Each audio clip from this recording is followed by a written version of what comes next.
I'm Kaiti McFarland, and we're from Bossier City. And I'm Evan McFarland, and our children are Wilder and Adeline.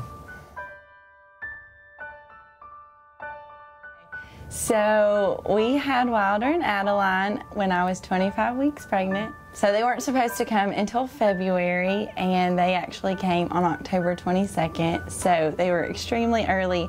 Wilder weighed 1 pound 9 ounces, and our sweet Adeline was 1 pound 6 ounces. Just a scary moment because we just, weren't sure if they were going to even make it being that early, because our goal was 28 weeks. The doctor kept saying, let's get that far, let's get that far. Well, 25, they came. And so it was just a scary moment for our family. And they went to the NICU at Christus, and we were there for 117 days was when we finally got to bring both of them home. Adeline actually came home first. She came home on February 5th, and Wilder came home on February 16th. So it was a long time at the NICU, but we made it. We got pregnant last summer, and my awesome wife was very sick the entire pregnancy. She lost over 20 pounds during that time and was just constantly nauseous and all those things. And so the pregnancy was very tough, but we kind of got to a point where we thought it was going well. And we went to see our high-risk doctor and thought everything was okay, and found out that the babies were actually on their way, and that was at 24 weeks. And so sent us to the hospital, and the doctors and nurses there at the birthplace were excellent and did everything that they possibly could to hold off labor at that time. And so what they told us was success for that night was just making it through that night without our babies being born. And so we made it through that night by the grace of God, and He watched over our babies, and the nurses there and the doctors allowed us to hold off labor for a whole another week to 25. And that may not sound like a lot, but at that point, 1 week is a huge difference in their development. So that's kind of how we started. Was the nurses there did a great job of getting us to 25 weeks so that we had a better chance once we got into the NICU.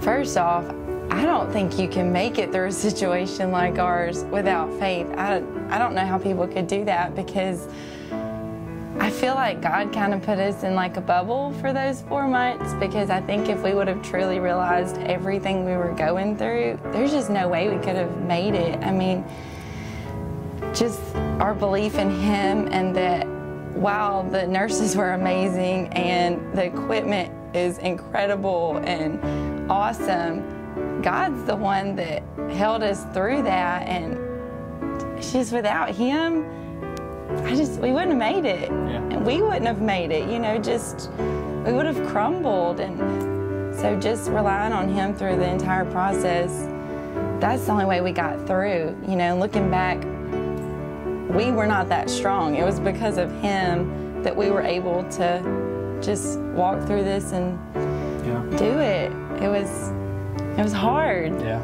The most difficult part for me was, the Bible tells us that He works all things for our good, for those who believe in Him. And so you see verses like that, and you're praying, God, please protect our babies, please watch over them. But we also realize we live in a lost world, and that bad things happen.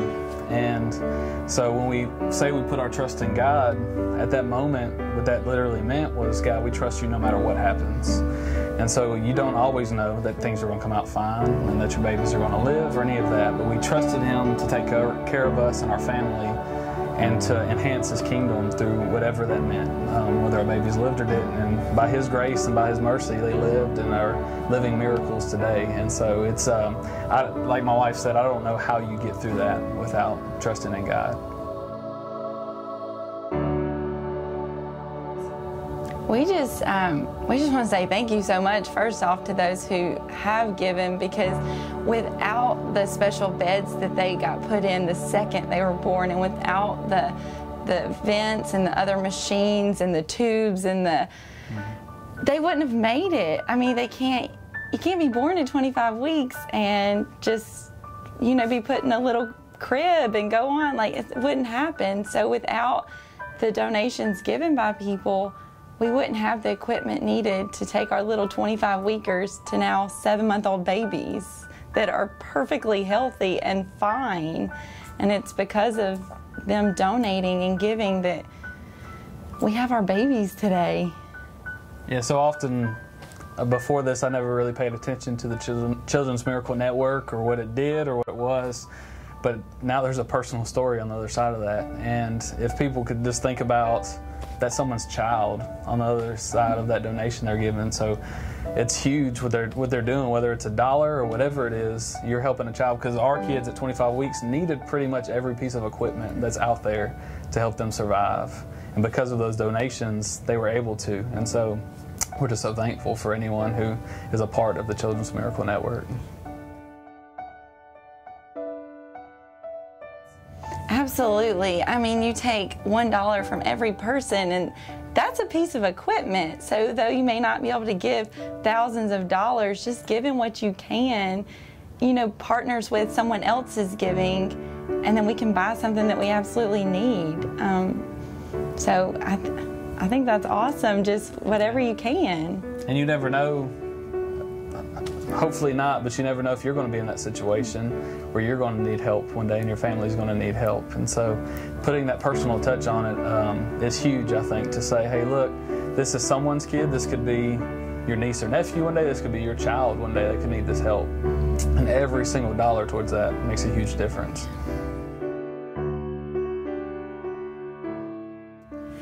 Because I'm a mom. I get to be a mom now. I mean, it's obviously something I've always wanted, and without them and their support and the things that they have provided to Christus, I wouldn't have my kids today.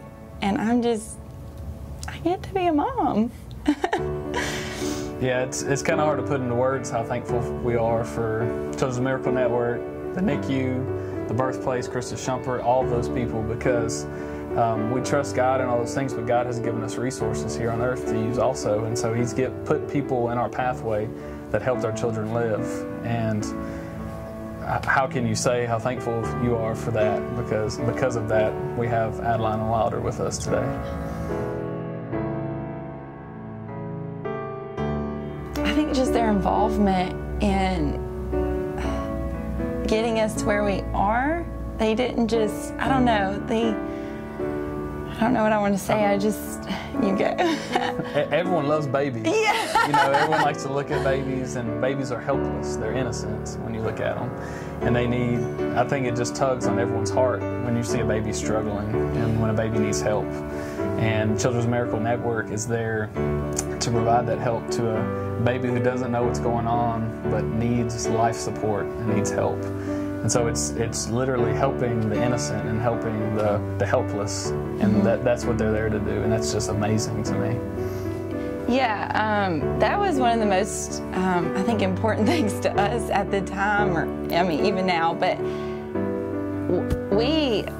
our faith is the most important thing to us, and us relying on God, we had to through this situation, but not only we weren't alone in that. Like, we had the nurses and the doctors and even custodial staff. Like, everyone was so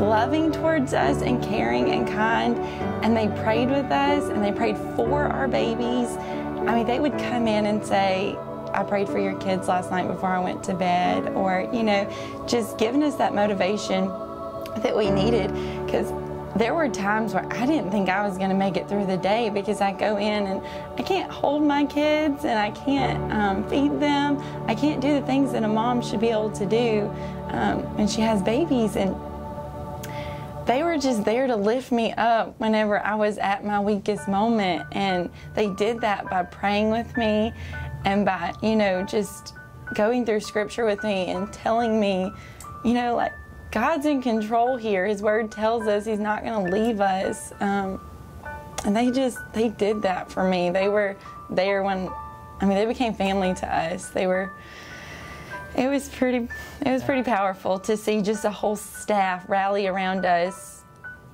with the love of Christ. Yeah, there was times when we'd come in for the day and get news that you didn't want to hear about your kid.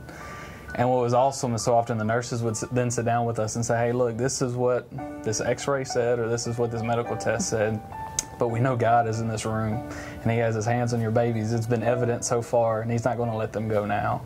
And so though it's looking like this way, we know God has bigger plans for them. And so they would just pray with us, encourage us, quote scripture to us, and we're there just talking with them through this stuff. And so it's just a positive environment that our kids were raised in, and though they're babies, I know they felt that. I know they felt the love and the warmth in the room, and just the Spirit of God, and the staff at Christus Shumpert provided that for them. And just like as parents who, when we would leave in the afternoon, we didn't get to take them with us, but knowing that they were being cared for by Christian people, by people who loved God and trusted in him and trusted in the miracles of God, that was an awesome thing. It comforted us when we had to leave, when we had to continue going forth with life. Just knowing that those were the people that cared for our kids, and they loved them, and they loved Jesus just as much as we do. Because when your babies are in there 4 months, there's obviously a lot of time you can't be there with them. And we were there as much as we possibly could, but we were comfortable when we couldn't be there. You know, it's terrible not to have them, and no parent wants to go through that. But if you know you can leave them with people who love God and who love your kids, then it makes it a lot easier.